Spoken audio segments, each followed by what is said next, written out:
Salut les amis, bienvenue dans Romano Manga. Cette semaine, je vais vous amener à la découverte d'une œuvre qui m'a particulièrement marqué, peut-être un des mangas qui m'a procuré le plus d'émotions ces dernières années, Sunny de Taiyo Matsumoto. Donc avant d'attaquer le résumé de cette histoire, un petit peu de contexte. Tout au long de ses œuvres, Taiyo Matsumoto fait une place particulière aux enfants, qui sont souvent soit au cœur de ces thématiques, ou en tout cas qui ont un rôle important. Dans Sunny, Matsumoto va encore plus loin, il nous offre en fait un titre qui va avoir une résonance un peu particulière pour lui, puisqu'il va nous conter une situation qu'il a vécue, celle d'enfants abandonnés. Voilà, donc sans être autobiographique, on peut penser quand même que l'auteur a mis beaucoup de son histoire et de ce qu'il a vécu. Donc le résumé. Dans les années 70, la pension d'Oshinoko est un foyer situé en campagne qui accueille des enfants qui ne peuvent plus être élevés auprès de leurs parents. Il y a par exemple Junsuke et son petit frère Shosuke, dont la maman est malade, Kenji et sa sœur Asako, dont le père n'est pas capable d'élever qui que ce soit, Haruo, qui passe son temps à rêver, à montrer son tempérament fort pour oublier qu'il n'est pas aux côtés de sa mère, sans oublier le petit nouveau Sei de Yokohama. Il est bien éduqué, doué pour les études, et ne comprend pas pourquoi ses parents l'ont emmené là. En ces lieux, il y a aussi cette voiture en panne au fond du jardin, la Sunny, où ces enfants viennent s'évader de leur triste réalité. Alors difficile de résumer, de catégoriser Sunny. On est bien sûr sur un manga tranche de vie. On va être transporté dans cette pension, la maison des étoiles, où on va suivre le quotidien des enfants, comme dit dans le résumé, mais aussi des adultes qui vont former le foyer et qui forment une espèce de patchwork familial un peu improbable. On comprend à travers l'histoire des uns et des autres qu'ils ne sont pas forcément orphelins au sens propre, mais qu'ils ont été placés là par leurs parents, soit parce qu'ils n'avaient pas la capacité de s'en occuper, soit parce qu'ils ne le souhaitaient pas.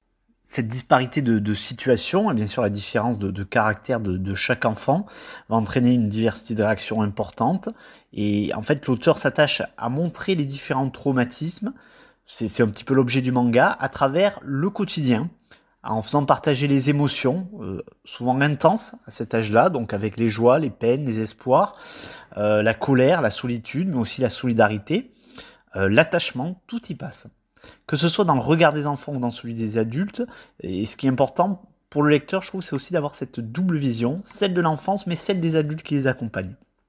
Au-delà de donc, cette trame de fond sur les émotions, tout au long du récit, est mis en avant le besoin de s'évader, de rêver, de rechercher un ailleurs qui est ici représenté, en fait, matérialisé, si on peut dire, par la Nissan Sunny, échouée au fond du jardin. Les enfants vont se la réapproprier, en faire un petit cocon pour eux, où ils vont refaire leur vie, s'imaginer une vie, et se projeter à travers la rêverie, beaucoup.